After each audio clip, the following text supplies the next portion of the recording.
Hello everyone, I am Rintolina with student ID number 25412049. Di video kali ini, I will discuss about statistik. Oke, kalian tahu nggak apa itu statistika ekonomi? Statistika ekonomi adalah cabang ilmu statistika terapan yang berfokus pada pengumpulan, pengolahan, analisis, dan interpretasi data yang berkaitan dengan fenomena ekonomi. Dalam dunia bisnis dan pemerintah, angka bukan sekedar simbol, melainkan alat navigasi. Nah, setelah pengertiannya, kalian tahu nggak jenis atau fungsi dari statistika ekonomi? Nah, jadi fungsi yang pertama itu adalah descriptive function. Use the summarize very large data into two easy understand information. Fungsi deskriptif atau menggambarkan, yang dimana digunakan untuk meringkas data yang sangat besar menjadi informasi yang mudah dipahami. Contohnya apa sih? Contohnya adalah laporan tahunan perusahaan yang merangkum ribuan transaksi menjadi satu angka laba bersih. Nah, selanjutnya fungsi yang kedua adalah fungsi induktif atau inferensial. Inductive function, making decision for the future based on sample data. Dia itu kegunaannya untuk mengambil keputusan untuk masa depan berdasarkan sampel data. Lalu, apa sih Kak contohnya? Contohnya itu adalah dia melakukan riset pasar pada 500 orang untuk memprediksi apakah produk baru akan laku di seluruh Indonesia. Nah, yang ketiga itu adalah fungsi analitis atau hubungan. Kegunaannya itu untuk menjelaskan hubungan antar dua variabel ekonomi.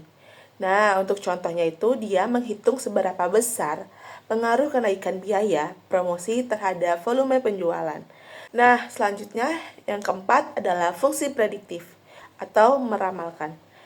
Menggunakan data histori atau masa lalu untuk memproyeksikan kondisi masa depan serta memprediksi inflasi tahun depan atau target omset perusahaan. Lanjut, saya akan membahas pengertian ukuran pemutusan data. Kenapa sih Kak kok bisa masuk ke dalam apa kaitannya gitu sama statistika ekonomi? Nah, dalam statistika ekonomi, kita memerlukan satu angka yang dapat mewakili seluruh kelompok data agar dapat dianalisis. Angka ini disebut ukuran pemutusan. Itulah mengapa ukuran pemutusan data berkaitan dengan statistika ekonomi. Nah, ukuran pemutusan data ini memiliki 3 cara, yaitu ada mean, adalah rata-rata hitung, yang kedua ada median, ada nilai tengah, yang ketiga ada modus atau nilai dominan. Oke, kita bahas satu-satu ya. Yang pertama ada mean atau rata-rata hitung. Mean adalah nilai rata-rata yang diperoleh dengan menjumlahkan seluruh nilai data dan membaginya dengan jumlah total observasi. Mean ini digunakan untuk melihat performa umum, seperti rata-rata laba bulanan atau rata-rata pengeluaran operasional perusahaan. Karakteristiknya itu, mean ini sangat sensitif terhadap nilai ekstrim atau angka yang terlalu besar. Nah, untuk rumus mean, seperti yang kalian lihat, mean memiliki 2 rumus, yaitu rumus untuk data tunggal dan rumus untuk data berkelompok. Oke, rumus untuk mean data tunggalnya itu adalah X bar sigma X bagi N, atau misalnya ada berapa data jumlahnya X1, X2 tambah XXX selanjutnya, atau jumlah datanya ditambahin semua dibagi N. Untuk rumus data berkelompoknya seperti yang kalian lihat, X bar sama dengan sigma buka kurung F dikali X dibagi sigma F. Oke, selanjutnya kita bahas yang kedua adalah median atau nilai tengah. Median adalah nilai yang membagi data menjadi 2 bagian yang sama besar atau 50 di atas atau 50 di bawah. Setelah data diurutkan dari terkecil hingga terbesar. Median sangat berguna untuk menganalisis distribusi gaji. Dalam ekonomi, gaji tengah atau median jauh lebih mencerminkan kenyataan daripada gaji rata-rata. karena gaji pemimpin yang sangat tinggi tidak akan mengacaukan angka median. Nah, median ini adalah yang paling stabil terhadap guncangan data ekstrim. Nah, untuk rumus median sendiri, seperti yang kalian lihat, dia memiliki rumus data per kelompok atau ME, median sama dengan TB plus buka kurung 1/2 N dikurang F dibagi Fn, tutup kurung dikali I. Jadi, seperti yang kalian lihat keterangannya itu adalah TB adalah tepi bawah kelas median, F adalah frekuensi kumulatif sebelum kelas median, dan Fn adalah frekuensi kelas median, I adalah panjang kelasnya atau selisih kelasnya. Baik, yang ketiga adalah modus atau nilai yang sering muncul. Modus adalah nilai yang memiliki frekuensi kemunculan paling banyak dalam sekumpulan data. Modus digunakan untuk melihat tren penjualan.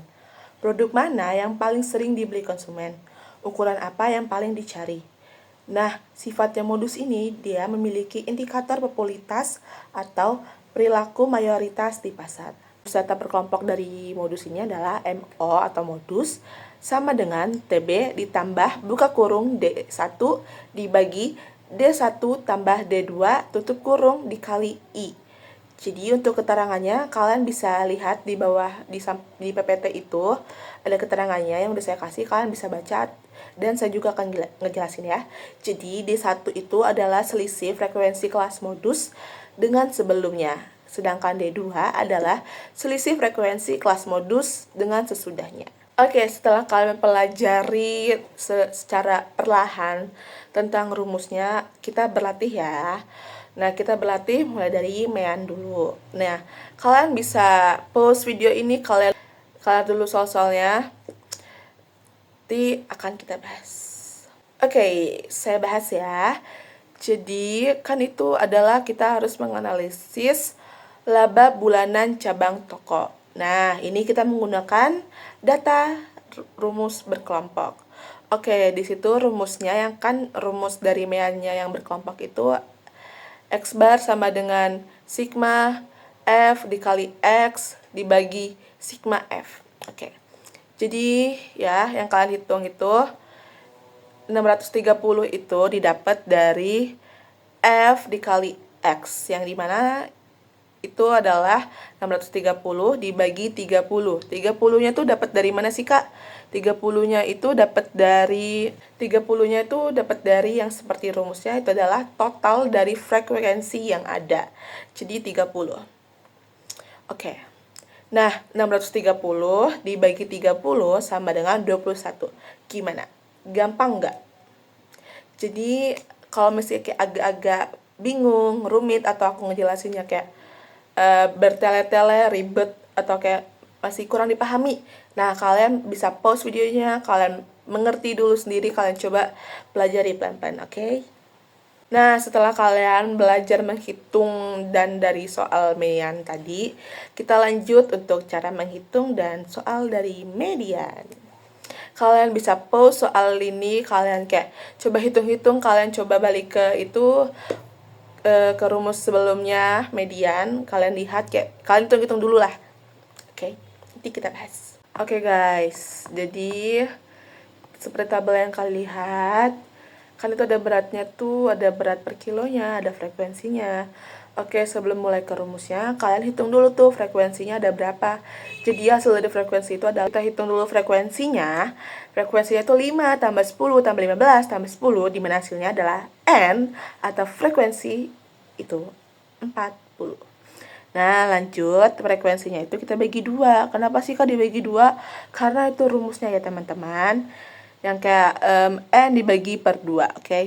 Jadi kita langsung aja bagi dulu ya. Jadi kan 5 tambah 10 tambah 15 tambah 10 itu hasilnya adalah 40. Lalu dibagi dengan 2 yang dimana hasilnya 20. Oke. Jadi lanjut ke rumusnya. Jadi MD atau median itu 6,5. 6,5 itu dapat dari mana sih, Kak? Nah, pintar. 6,5 itu dapat dari frekuensinya kan 20. Nah, kita tuh cari loh yang 20 itu dapat dari mana, dia tuh kayak mendekati angka yang mana tuh. Nah, ketemu kan, kelihatan kan, dia tuh mendekati angka 15 yang dimana berada di data 7 sampai 9. Jadi di data 7 ya. Jadi 7 itu dikurang sama 0,5. Oke, tadi aku lupa ngebahas soal kayak TB-nya itu dikurang sama 0,5 ya. Nah, jadi kayak 6,5 abis itu 7 kan dikurang 0,5 jadinya 6,5 ditambah buka kurung 20 itu dari frekuensi yang udah kita bagi tadi dikurang 15. Nah, untuk kalian yang nanya, Kak 15 itu dapat dari mana sih? 15 itu dapat dari frekuensi kelas sebelum median. Jadi kan kelasnya tadi itu frekuensinya ada di angka 15 ya teman-teman. Jadi di angka 15 itu kan ada angka 10 sama 5. Jadi tuh kita tambah 5 sama 10-nya aja, oke? Sebelum angka 15. Jadi 5 ditambah 10 hasilnya itu 15, oke? Dikurang 15. 15-nya itu adalah angka yang ada di frekuensinya. Itu dikali sama 3. Nah, 3 itu dapat dari mana sih, Kak? Nah, 3 itu dapat dari selisih datanya, oke? Jadi selisih datanya misalnya 1 sampai 3, 4 sampai 6. Itu selisihnya 3 semua. Kayak misalnya 1 sampai 3 itu kan 1, 2, 3. Selisihnya 3. Dan misalnya 4 sampai 6 nih di datanya juga. 4, 5, 6. Selanjutnya juga begitu teman-teman, selisihnya 3. Jadi dikali dengan 3. Oke, sama dengan 6,5 ditambah 0,33 dikali 3 sama dengan 6,5 plus 1 sama dengan hasil akhirnya adalah 7,5. Jadi dari data itu kita bisa dapat hasil 7,5. Oke, baik, setelah kalian pelajarin rumus mean dan median, sekarang kita masuk ke soal modus. Nah, kalian bisa pause lagi nih. Pause lagi tabelnya, kalian bisa lihat, kalian sesuaiin rumusnya, kalian jawab dulu. Jadi langkah pertamanya itu kita cari frekuensi nilai tinggi. Jadi frekuensi nilai tingginya itu ada berapa? Dari angka frekuensi. Kan ada 10, 25, 15, 10. Jadi kalian pasti udah tahu kan angka frekuensinya yang paling tinggi itu berapa? Yaitu ada 25. Oke, lanjut. Kita nyari ke selisih tepi dari frekuensi sebelumnya. Yang dimana selisihnya itu frekuensinya 20 nih. 20 dikurang 10 sama dengan 15. Jadi D1-nya itu ada 15. Nah, selanjutnya kita nyari D2 yang dimana selisih frekuensi dengan sesudahnya. Jadi, angka 25 itu dikurang sama frekuensi yang sesudah dari 25 itu berapa? 15. Jadi, 25 dikurang 15 sama dengan 10. Sedangkan I-nya itu adalah selisihnya, teman-teman. Oke. Selisih dari datanya. Selisih dari datanya itu adalah 10. Oke, kita langsung jawab dan masuk ke rumus. Oke, kita masuk ke rumusnya. Seperti yang kalian tahu rumusnya apa? Kita sini langsung masukin datanya aja ya. Jadi MO sama dengan 19,5 ditambah buka kurung 15 dibagi atau per 15 plus 10 tutup kurung dikali 10. Sama dengan 19,5 plus 15 per 25 dikali dengan 10. Sama dengan 19,5 plus 6, hasil akhirnya adalah 25,5. Oke, misalnya kalian masih bingung nih kayak mean, modus, median, rumusnya, dan kayak dari soal-soal tadi aku jawab, aku kasih.